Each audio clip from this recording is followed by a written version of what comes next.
For those of you that have or have ever watched a really anxious horse, a horse that just isn't settled either in its paddock, even its yard, perhaps when you go to train it or when it's out on trail, have you ever wondered, how do you change that? How do you help that horse to progress to being more comfortable and confident?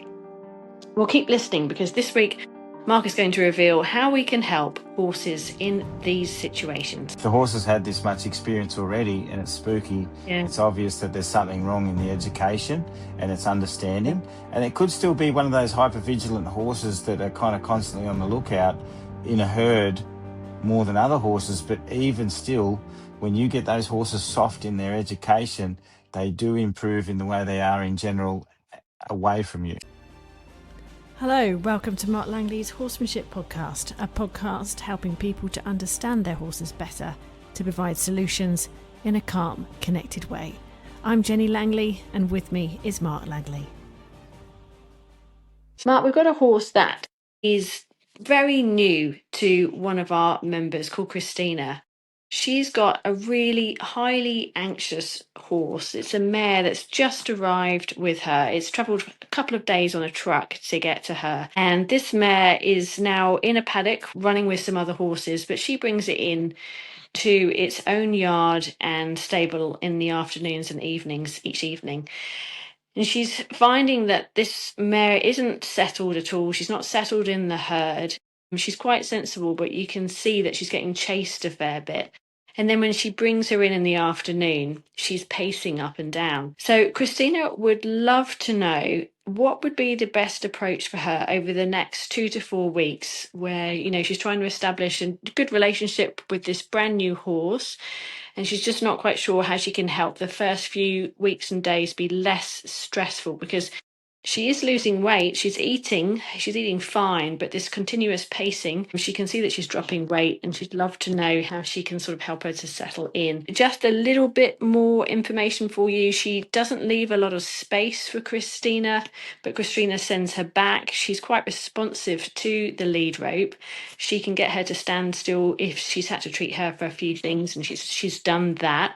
So if she feels pressure on the lead going backwards or forwards, she will follow it, but she can see that she's a bit overwhelmed. And she's just wondering if you've got any tips for her in her situation. Yeah, so much to sort of think about. The first thing is, every horse that's been abducted, I call it horse abduction. They get taken from somewhere away from where they're comfortable and end up somewhere else, and they don't know how they got there, sort of thing. So everything's very new. The herds obviously know she's new and troubled, so they're pushing her away in the daytime when she's with the herd. So that's going to sort of be a tricky thing.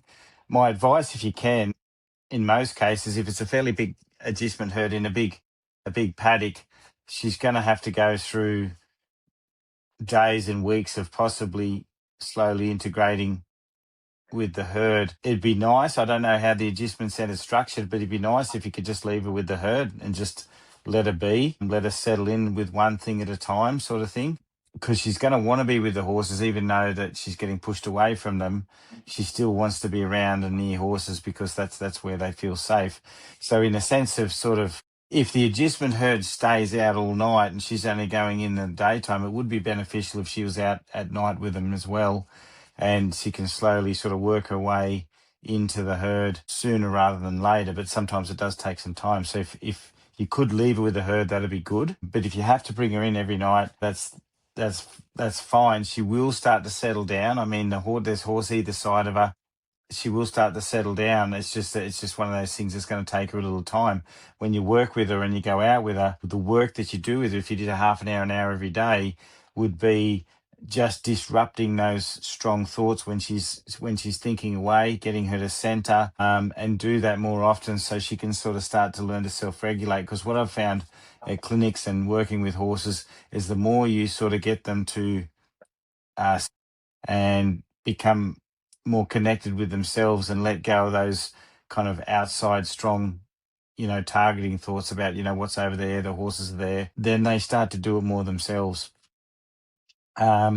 She will settle into a routine. You're only two or 3 days into it, so there's going to be some days of trouble, but over time she will start to settle in and start to know the horses at night beside her. Just have some time where she can stand quietly with you and and just be present and not be worried too much.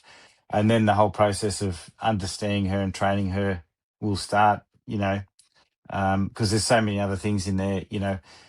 I could go on for hours about, how was she trained in the past and how much of a stable horse was she before she left where she was and stuff like that. But it takes time. I've seen horses take 3 weeks or more to sort of actually establish a comfortable place in the herd. And it's not nice to sort of watch them being pushed out, but sometimes just being on the outside of a herd, just following a herd around is better than her being on a fence, pacing a fence. So anyway, I hope that helps. That's good to know that, she can still do some approaches with her. So moving on to the next horse that we've got. This is a off-the-track thoroughbred, and it's a horse that's up in Queensland here in Australia. 8 years old. Now, I'm going to read you a little bit about what's happening with this horse from the owner. So the owner sees this horse as being either super lazy and behind the leg or anxious and reactive with no in between. They've spent a year working on relaxation, which was really great. And then this year they've been working on getting him more responsive while staying calm. The biggest problem that his owner is having is when he's had some time off. So he's had some very sort of limited, consistent work, and then he had an injury with his eye, but now he's sort of back onto it. What she's found is that when she approaches him, catches him in the paddock, he's like a kite on the end of a lead rope. He's rearing, whirling, and trying to bolt. He's actually bolted several times and got away with it. So now it's almost like his go-to move. She's tried working with him in his paddock, but she's found him nippy and biting, and he'll even strike out with his front feet. She's aware that a lot of this may stem from anxiety, but she's noticed that when he's worked daily, he will simmer down and seems to settle into a rhythm. Her question for you, Mark, is how does she get him back into work if she can't even lead him safely into his paddock, let alone to the arena? Normally, she'd get him to the arena and lunge him to get the energy out of him, and then he would start listening to her. But if she wants to avoid driving him around on a circle, she's not quite sure what else she can do. Yeah, so first I'll just go back to the relaxation. There's a question I've been asking more lately at clinics to everybody. Put a picture in your head and tell me the picture. And I'll say, so I want you to think about relax, the word relax, and put a picture in your head and think about it. And then I'll visit everybody and you give me the answer. And it's funny because when I ask everyone, what's the picture you got in the head? Drinking a margarita, sitting on a beach, just resting on the couch, are quite common ones. Just resting somewhere in a nice place, a peaceful place. And that's the most common answer. The least common answer is like a relaxed football player or Muhammad Ali, the boxer, in his most relaxed moments of boxing. So the picture that people have in the word relax is, to me, more of a resting state. And you can be relaxed and be playing a sport. You can be relaxed and sitting on the couch resting. So the 12 months of relaxation, was it relax, coming down, resting kind of state? Or was it getting the horse to let go of tension and anxiety and still be alert and aware and have a sort of an active thinking mind?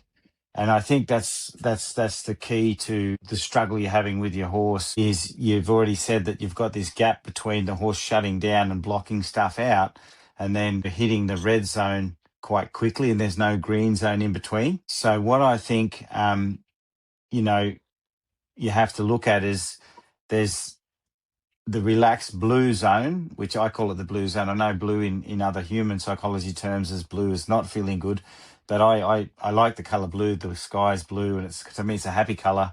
So I use blue as the sort of resting, relaxed place, and green as the sort of the go zone, that the horse is on and it's thinking. So I want the horse to relax in the green zone. So it's aware, and that's the zone in between the shutdown zone, where the horse shuts down and blocks out, which is the purple zone. I call it the purple because it's looking like blue but feeling like red, and those two colours make purple. So that's why the purple zone is a fast track to red without going through the green zone.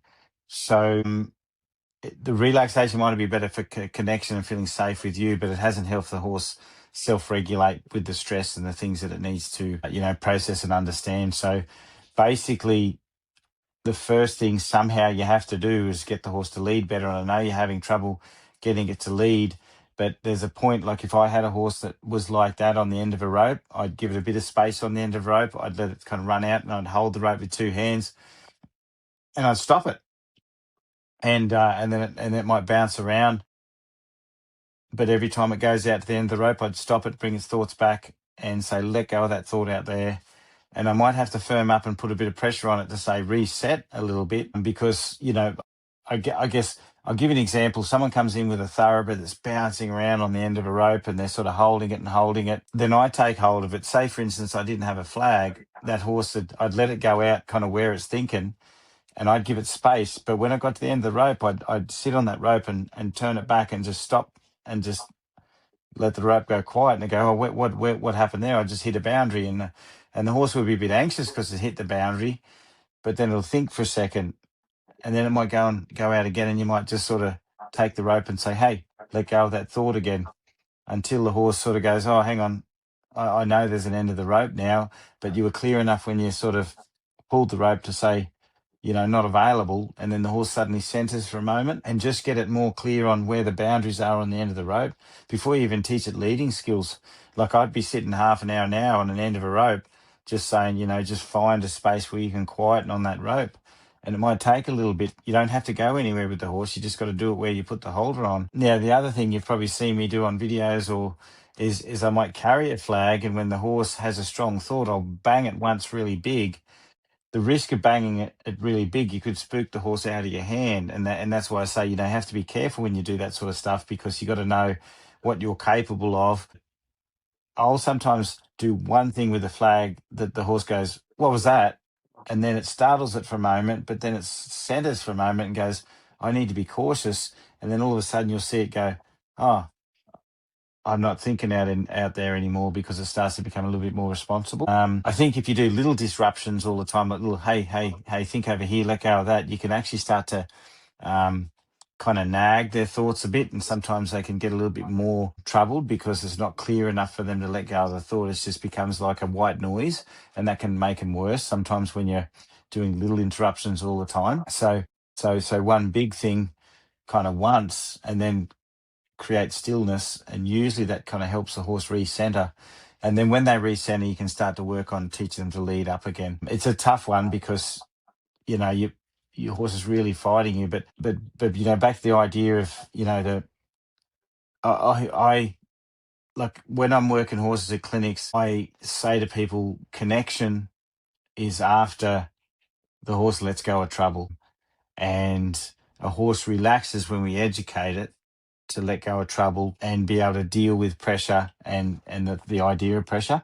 And then when they let go of that, and they become relaxed within pressure and guidance, and that's the key. So The lunge. I guess what you're Sorry. saying is because this horse has been, had a racing history for quite a few years. I think she said 5 years, and then it's come to her. So she obviously wanted to help that horse after it being in this sort of probably wasn't a particularly positive experience. So to replace that, give it that year where it didn't have pressure on it in a sense, and it could just bond with her. But you're saying that because that she's done that, but then as soon as you go to do something with it, that pressure and that anxiety just comes straight back flooding in because that hasn't been resolved. Is that right? Yep. Yeah.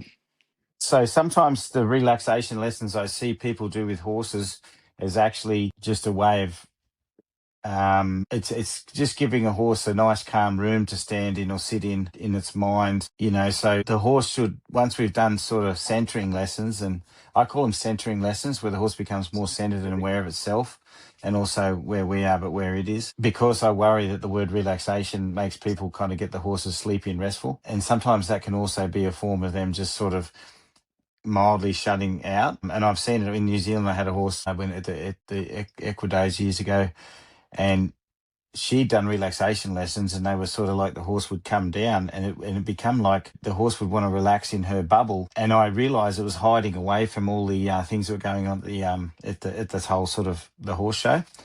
And so I'd come in and say, "Wake up," and the horse would put its head up and goes, "I can't deal with all this. Can I come back to that space that you've shown me that I can relax or zone out a bit?" So she created a bubble that the horse was avoiding all the other stuff. So I was saying, "Wake up. You're in a horse show.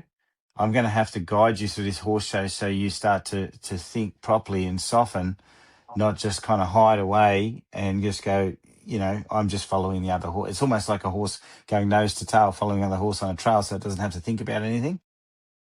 So it becomes like a bit of a zone. So they never actually process the trouble that they've had in the past in the racing or anything like that, because we don't take them through the pressure and the guidance to get over those old troubles. So we haven't really got them to relax, because we've just kind of made a little safe space for them. But as soon as they walk out of that safe space, they're back in the real world again. They go, "Oh no, this is really bad. Can I go in the safe space?" So they haven't processed the pressure, and that's the catch. So back to the leading, really focus on that, and that's a long rope, I guess. So he can't strike you would be the other advantage, but be prepared to be at the end of that rope as a block, so that he starts to learn where the limits are, and then back to leading lessons. So because you've noticed also just that many racehorses have the lack of understanding actually of leading. They've actually sort of avoided pressure in some ways. Yeah, I've never had many really good leaders coming out of my ex-racers. Actually, to be honest, a lot of horses I get don't lead very well, because it's kind of one of those underdone things. And just also something that I had this discussion with the host where I'm in today in Minnesota, and we'll talk about pressure. And a lot of people, when they own their own horses, they worry about putting pressure on the horse, because they don't want to have a bad relationship with their horse because of the pressure they're going to put on it. Just like people with their dogs. And I come in as a clinician. Well, it's not my horse. I just put the right amount of pressure on, because I know what the horse needs, so I can be very effective and clear. The thing I think people got to understand, people think they're working with horses, and I say, well, you are working with horses, yes, but you're working with a history of memory, and that's not a horse. And a lot of horses aren't horses in the mind anymore, because they've been completely kind of, Hummels. all the memories of bad experiences and pressure and lack of clarity, and they grow up completely different. So, and you've got to think, a racehorse, when I get a racehorse or some horses that have been through the ringer, they have had immense amounts of pressure constantly on them without clarity. So the problem is with that is sometimes you have to put pressure on that seems over and above the pressure that they've had, but it's clear enough to snap them out of something. Whereas all the pressure that they had was immense, bits pulling on their mouth, people with stallion chains jagging on them, hanging off them. All sorts of horrible things have happened to them. So they become immune to a certain amount of pressure. So if you're going under that pressure all the time, you're just scratching the scab all the time and never getting anywhere. You're just like scratching at it.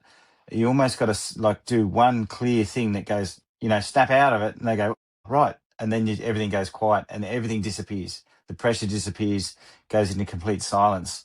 And that's where I've had the most effective results, but I had to do something that was over and above the pressure that was on them to snap them out of all the kind of white noise pressure and lots of white noise pressure they've had in the past. So it's possible for her to make these changes just through that lead rope, though. She doesn't need to resort to driving pressure, lunging and things like that. No. If I got a horse like that, I just let them find the end of the lead rope. I might even put two hands on it with one of my soft holders and put I'll put a fair bit of pressure on them to stop them and make them stop for a second. And then I'll just give them space to think. And you might have to do that a few times, but it's better it's way better than being close to them, because I've had people under their chins and on top of them, and that's just too much pressure, white noise in their own space. You want them to learn to stand in their own space. I'll do it on a long rope, and I'll get them to stand like 3 or 4, well, over 3 meters away anyway, and just let them stop and be in their own space and say, I'm not on top of you. I'm not in your space. Just stay there. Just stay soft over there. And I'll just let you be in your own space. And just start to have more self-awareness. And also don't come into my space when you're stressed. My space is a peaceful place. And when you're soft, we can be friends. But until you're soft, don't come into my space and bring your trouble into this peaceful place, because then you won't connect properly with me, because you'll bring your trouble into my space, which means my space will be troubled. Okay, I'm going to ask you about a slightly different horse, and this is a question that's come from Jenny, also in Australia. It's a horse who is highly hypersensitive and very, very alert. So, to the extent that when he's eating his daily hard feed, it doesn't matter where his paddock mate is, he's still the same. He'll grab a mouthful and then he'll put his head up around to check that it's safe. He's like a giraffe. It's not only while he's eating, it's also when he's standing, when she's near him, when she's rubbing him, when she's rugging him.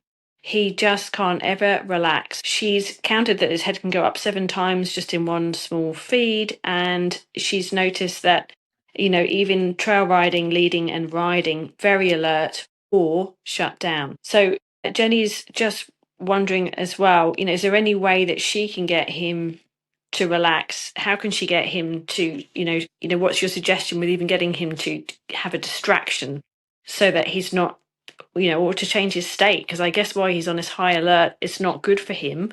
And if he's shut down, it's also not good for him. How do you sort of change the state of play? Well, every single horse I come in, whether it be a young horse or an older horse that's starting to get that sort of, I'm not comfortable in myself. Where's my, very alert, very hyper focused, hyper vigilant, I suppose. Now, some of those horses need another horse to make them feel comfortable, because I just got to be with another horse because they haven't connected. So, people talk a lot about the connection and the relationship we have with our horses to make them feel safe around us.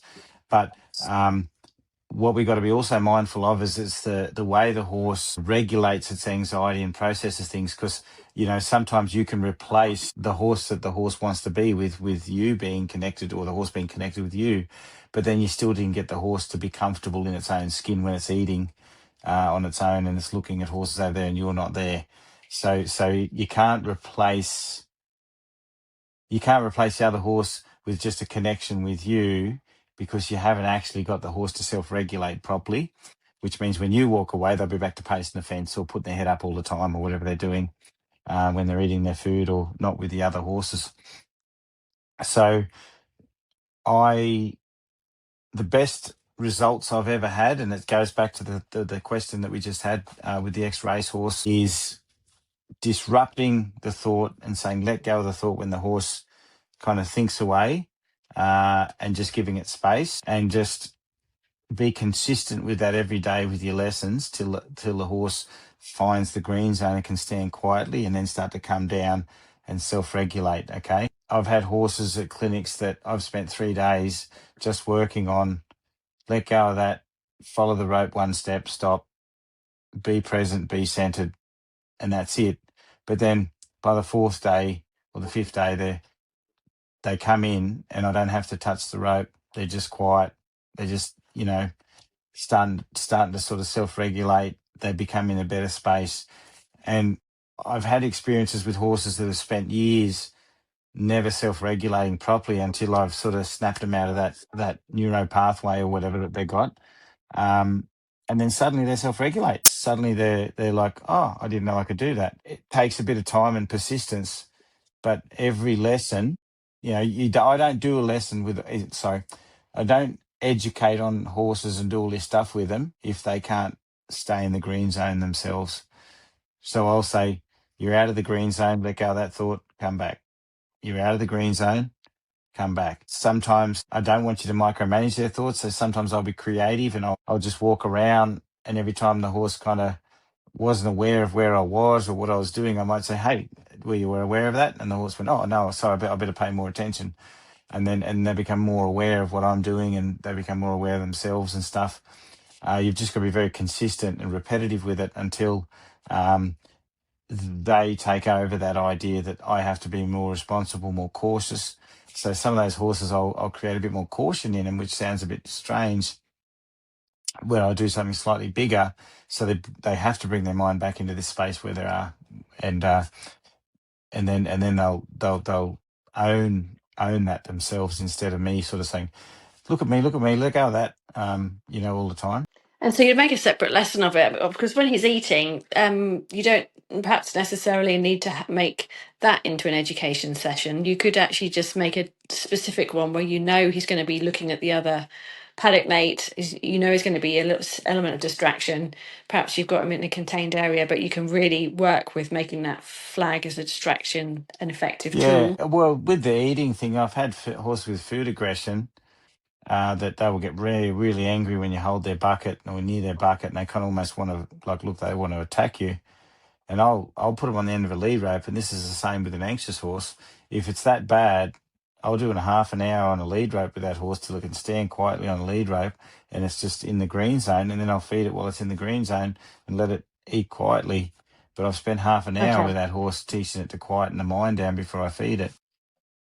Okay. That's the things I help with people who come to clinics with. They just can't find peace. As I work them, and then while they're soft, gives them some food. Okay, we'll go on to the last horse for this session. It's from Lisa, who's over where you are in the States. And she has a horse that's always looking for and is concerned about unexpected things on the ground, particularly in trail riding. So boulders, moving pieces of rubbish, falling branches, puddles, that kind of thing. So it's a 10-year-old mare. She's tried setting up similar scenarios in the arena where she lives to expose her and help build her confidence to help her work through them at her own pace. She frequently checks in and tries to keep her mind engaged on with her when she's on the trail. She's noticed that her two older horses are much better at dealing with these things, and on reflection, this particular mare would have been better in her earlier years of training. So Lisa is wondering, did she miss something perhaps in her training, or perhaps has she just lost confidence in some area that Lisa has missed? Hard thing for you, Lisa. There's no answer to the question, but I'm going to bombard you with a whole bunch of ideas. A horse lacking confidence and spooking at different things. I'm going to run through a quick bunch of scenarios. I'll try and be quick with it because there's a lot of scenarios.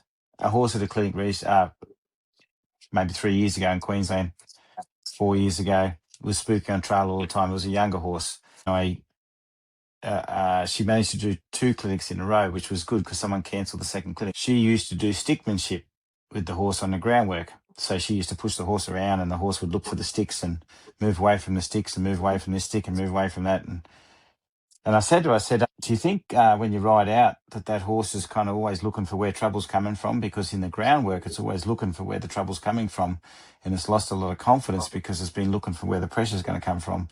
So that's why your horse is spooky out on trail. So we spent 4 days teaching that horse to not look for body language or sticks, and finally trust a rope and think away and go towards his thoughts and come back without being on guard.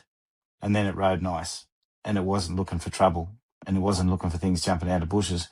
So that horse had all its groundwork training was teaching it to hyper-focus on where the trouble was coming from. So it made it a spooky horse to ride. So if she's had in the past lunging and sending off sticks and stuff like that, you set up a frame of mind that lacks confidence and they look for trouble. So then you start the ball rolling and it becomes a spooky horse to ride. Another scenario, she might be still frightened on one eye or the other behind.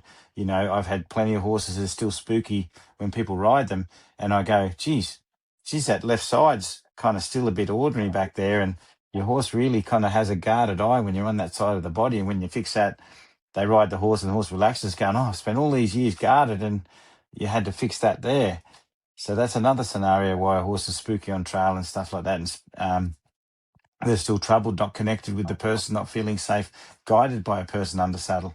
That makes them spooky. And I could go on for hours without giving you the remedy of what to do when your horse spooks or not make it spooky. Most cases with horses, I pick up the reins and the horse chomps the bit and it's kind of like stiff and kind of troubled in the reins. I squeeze my legs and the horse goes, I don't like legs. I'm a bit worried about legs. So then all of a sudden you got the reins and the legs that the horse is kind of uncomfortable about. So their cup's already half full and they don't have enough room to process their environment because they're worried about all the things that we're providing through our guidance, because our guidance is not truly softening them and getting them to trust that guidance. And then also our guidance is not clear enough to get them to let go of strong thoughts either. So that's another scenario that makes a horse spooky to ride and do things with. So I would be going through all the things that you do with your horse without taking it anywhere where it's going to spook, and figure out if the things that you're doing with your horse are causing more anxiety or the horse is okay with them in every way. So that's what I'd be looking at, opposed to, I think it's a big confidence issue, and I'd go through everything I can control first and see if I can fix all those things so that the horse is comfortable, and then figure out how spooky the horse is. Yeah, not necessarily experience. It's just back to that education, of course. Well, if the horse has had this much experience already and it's spooky, it's obvious that there's something wrong in the education and its understanding. And it could still be one of those hypervigilant horses that are kind of constantly on the lookout in a herd more than other horses. But even still, when you get those horses soft in their education, they do improve in the way they are in general away from you. It's really interesting. Thank you. We'll leave it there for this week. You've given plenty of tips and advice from your wealth of experience, Mark. Thank you so much for giving up your time. Thank you to all the questions that have come through from our members. We'll be back next week answering more questions. See you there. Thanks, Jenny. And thank you, everybody. If you'd like to help apply any of these ideas to your own horse, you can join Mark Langley online. The membership gives you access to Mark's full training library, detailed step-by-step exercises and regular Q&A support to help you better understand your horse's behaviour, training and emotional responses. It's designed to give people more practical, thoughtful solutions that help horses learn with confidence, softness and understanding. To find out more, head to marklangley.com.au and click join.